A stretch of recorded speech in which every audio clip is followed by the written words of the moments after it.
हरे कृष्णा। आज ही हम चर्चा करने के लिए जा रहे शुद्ध भक्ति का जो चीज़ है। वर्तमान समय इस्कॉन में शुद्ध भक्ति ही केवल किया जा सकता है, हो सकती है, दूसरी जगह पर नहीं हो पाता है। इसका कारण भी एक चीज़ तो प्रामाणिक की परंपरा और प्रामाणिक रूप में भगवान श्री चैतन्य महाप्रभु की जो शिक्षा है वो इसको नहीं मिलता है और भक्तों से आचरण से मिल जाता है।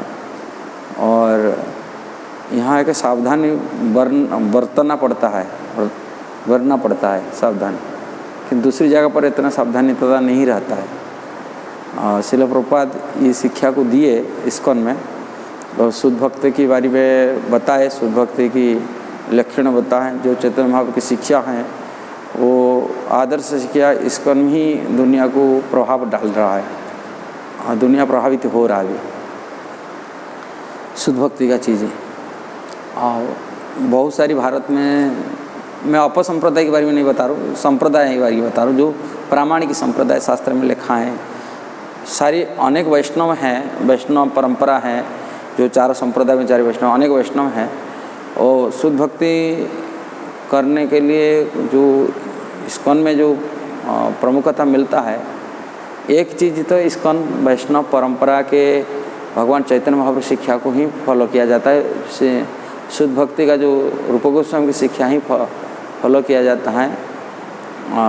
कारण अलग यदि भगवान चैतन्य महाप्रभु को जो ग्रहण नहीं करते कि ना उनकी परंपरा में नहीं है, चैतन्य महाप्रभु की परंपरा में, वो शुद्ध भक्ति का चीज़ से वंचित रहेंगे। इसका प्रमाण यही शास्त्र कहता है। कलयुग में भगवान सबसे महावदान्य अवतार हुए थे गौरांग महाप्रभु, और कृष्ण की ये सबसे सर्वश्रेष्ठ महादानियों के अवतार है, प्रेम दान देने का अवतार है। भगवान प्रेम, कृष्ण प्रेम दिलाए और कृष्ण प्रेम दिलाने के लिए अवतार हुआ है, जो किसी अवतार के सारा शिरोमणि कहा जाता है। गौरांग महाप्रभु के अवतार को सारी अवतार के सार कहा जाता है। और अवतार में भगवान धरती में भूभारण किए, धर्मों को स्थापन किए, किंतु यहाँ आचरण करके एक शुद्ध भक्ति को सिखाए। ऐसे ही शुद्ध भक्ति के बारे में तो कपिलदेव भगवान भी शिक्षा दिए, किंतु भक्ति जो भक्तों की भाव में भगवान आए वो भगवान रूप में नहीं आए, एक भक्तों के अवतार रहे कि आचरण करिए सिखाए। और वो भक्ति की भावना को प्रचार प्रसार उनके सिद्धांत पर चालने वाले हैं। वर्तमान इस्कॉन में ज़्यादा प्रमुखता मिलता है दिखने के लिए। ये निरपेक्ष विचार है। हमारे गुरु महाराज कहते हैं, यहाँ यदि कोई गुरु भी बनता है, इसमें उनकी मध्य एक भय होता है। भय बिना भक्ति नहीं हो पाता है। भय रहता है कि उसके पतन होने के कोई चांस है, कोई कारण है, यहाँ सतर्कता किया जाता है। यदि भय नहीं रहता है, वो गुरु इंडिपेंडेंट हो जाता है, अहंकार आ जाता है। भक्ति में अहंकार सबसे बड़ा बाधक बनता है। अहंकारी व्यक्ति अपनी कंट्रोल करने के लिए चाहता है। और दूसरी जगह यदि गुरु हैं, शुद्ध भक्त हम बोले हाँ गुरु हैं, वो भी भक्ति प्रचार कर रही है, कर रहे, किंतु इंडिपेंडेंट गुरु है। उनकी स्वाधीनता इतना प्रमुखता दिया जाता है, उनकी पतन के कारण रहता है। और वहाँ शिष्य लोग उनको भगवान रूप में मानते हैं। उनको गुरु की कुछ गलती करेगा, उस गलती कोई पकड़ने वाला नहीं रहता है। अलग संस्था है, गुरु हैं, आज ही भगवान रूप में स्वीकार, किंतु इस्कॉन में ऐसी चीज़ नहीं हो पाता है। इस्कॉन में यदि कोई गलती थोड़ा भी करता है, उनको दंड विधान भी किया जाता है। वहाँ भी वो गुरु की, भले गुरु हो, इस्कॉन का आचार्य हो, इस्कॉन में वो डर में रहता है। कोई में जैसे कोई गलती करने का दूर बात है, यदि बोल दूँ और दूसरी भक्त तो बोलने वाला है, माने कोई बोलेगा उसको, कोई गलती नहीं करने के लिए ही होता है। श्रील प्रभुपाद कहा करते थे कि शुद्ध भक्त हैं, तभी इस्कॉन मंदिर में भक्तों के अंदर इतना झगड़ा क्यों होता है? आपस में झगड़ा होते, जो भक्तों के अंदर झगड़ा होता है वो क्या है? प्रभुपाद बोलते शुद्ध भक्त तो शुद्ध भक्ति हैं, किंतु जैसा ही डायमंड है, डायमंड बाहर से मार्केट देखते हैं, वो पॉलिश वाला डायमंड होता है, बहुत साफ देखा था, उनके प्रकाश निकलता है, डायमंड में उनका ग्लेज आता है। किंतु वही डायमंड यदि खान से निकाला जाए, खान में निकाला हुआ डायमंड अशुद्ध अवस्था में रहता है, वो उसका प्रकाश नहीं निकलता है, तो डायमंड ही माना जाएगा। किंतु जैसे डायमंड को यदि रगड़ा दिया जाए, आपस में रगड़ते हैं, तभी वो डायमंड उसका ग्लेज आता है, प्रकाश आता है, साफ आता है रगड़ देने वाला। इसी प्रकार जब भक्तों आपस में कोई लड़ाई करता है, किसी प्रति विरोध करता है, तभी उसमें दोनों भक्तों के अंदर ग्लेज प्रकट होता है। उनका दोष देख रहा है, वो देख रहा है, लड़ने से ग्लेज आएगा, प्रकाश आएगा, कौन डायमंड शुद्ध हो जाएगा, पवित्र हो जाएगा। इसीलिए इस्कॉन के अंदर कोई भक्त यदि कोई एक दूसरा करता है, उसमें कोई विरोधी भावना नहीं है। भक्ति में वास्तविक ये अनुकूल भावना भी आता है जिससे, किंतु वो भक्ति का बदला लेना का ये नहीं, वो ये करें। दूसरी जगह तो बदला लेते हैं, उसको बस ये कर दो, पनिशमेंट और निकाल दो, मार देते भी। कोई जगह भक्तों का भी हुआ था, कोई एक जगह भक्तों के कुछ विरोध में बोल दिया, बोले उसको पूरा उसके जान को मार दी है, जैसे ख़त्म कर दिया। ये नहीं होना चाहिए भक्तों की। कोई भक्ति मैनेजमेंट भी यदि खिलाफ जाता है, मैनेजमेंट भी विरोधी होना नहीं चाहिए, क्यों वो अनुकूल कराता है भक्ति का। वास्तविक संसार में लड़ाई क्यों होता है?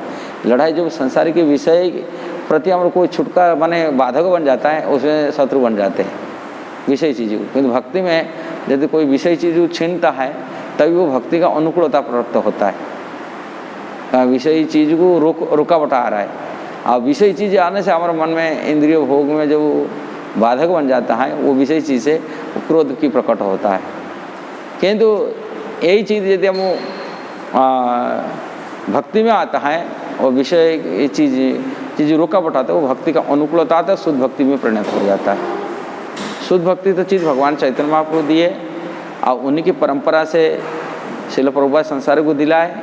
इसे इस्कॉन के माध्यम से शुद्ध भक्ति का जो मार्ग है, मुख्य है भगवान की कथा श्रवण करना, भक्तों की संगति करना है, भगवान के नाम जप करना है, शिव विग्रह सेवा करना है, अब धाम में वास करना।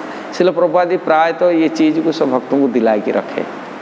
यदि धाम तो सबको देने, धाम जो आएगा धाम वास करेगा, किंतु अति कम से कम 4 चीज़ प्रभुपाद उपलब्ध कराए, जो भक्ति का सर्वश्रेष्ठ उत्तम भक्ति कहा जाता है।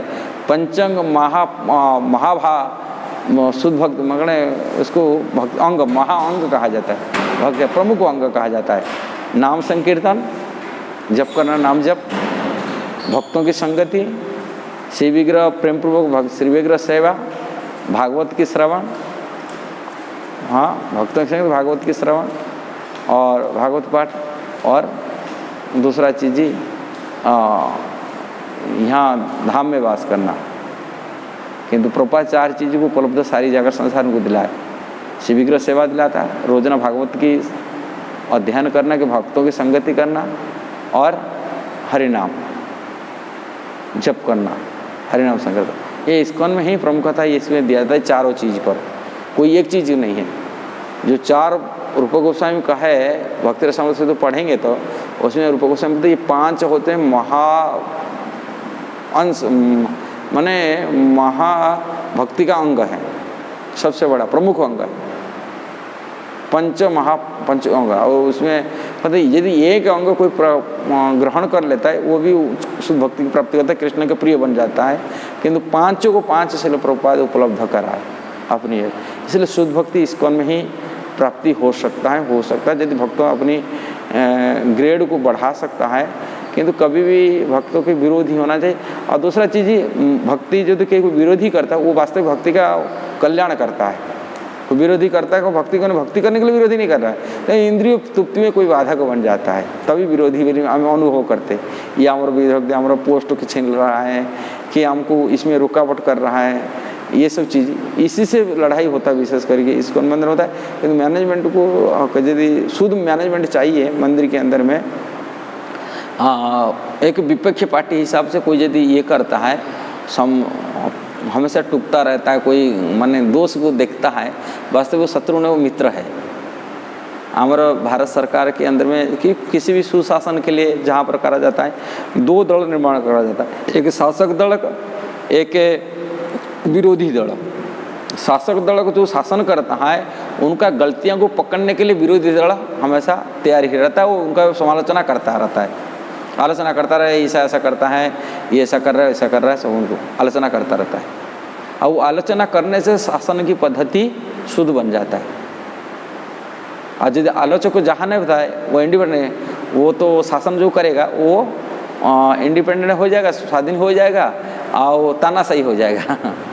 इसलिए तानाशाही शासन के लिए और ये तानाशाही की जीवन भक्ति का सबसे बड़ा बाधक बन जाता है।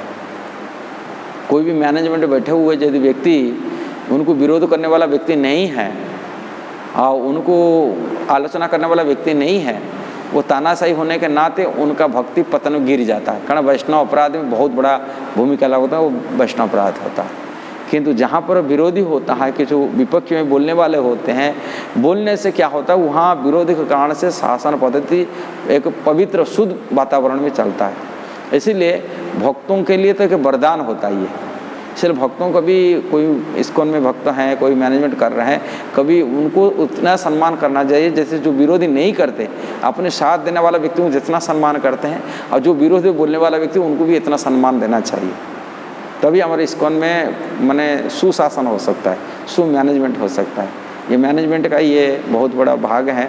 यदि हम कोई विरोध में बोलता है, विरोध न करें, कारण हम मैनेजमेंट को सुधार रहे हैं। अब भक्त भी यही विचार लेना चाहिए शुद्ध भक्ति में, यदि हम कोई विरोधी करता है, विरोधी बोल रहा है, कुछ ये कर रहा है, हमको सुधार रहा है, वो हमको सही हमारा गलतियों को सुधार रहा है, हमें उसमें पवित्र। ये प्रभुपाद यही बात बोल रहे थे, यदि दो डायमंड अशुद्ध अवसर लड़ते हैं, माने रगड़ने से उसमें साफ हो जाता है, शुद्ध हो जाता है, दोनों की शुद्धता हो जाता है।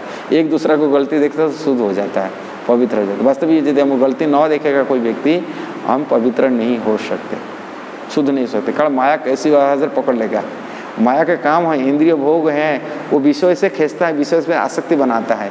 किंतु विषय से रुकावट जो है तो हम लोग वो शत्रु बन जाता है, हम लोग ऐसे विचार ले जाते, किंतु वो विचार सही नहीं है। इसीलिए उनको इतना सम्मान करना चाहिए जो अपना साथ में देने वाले हैं। माने अनुकूल में जो साथ में भक्त है, अनुकूल भक्त जैसा प्रिय है, जो प्रतिकूल भक्त भी है उनको वैसे सम्मान करना चाहिए, जिससे हमारा प्रेम बढ़ सकता है। ये प्रेम की, भक्तों के अंदर प्रेम, जब भक्तों के अंदर प्रेम बढ़ता है और भगवान में प्रिय प्रेम बढ़ता है, व्यवहार में हमारा माने अच्छे सद्भावना रहता है, तभी हम आगे बढ़ सकते हैं। ये भक्ति का, शुद्ध भक्ति यही चर्चा था। हरे कृष्णा।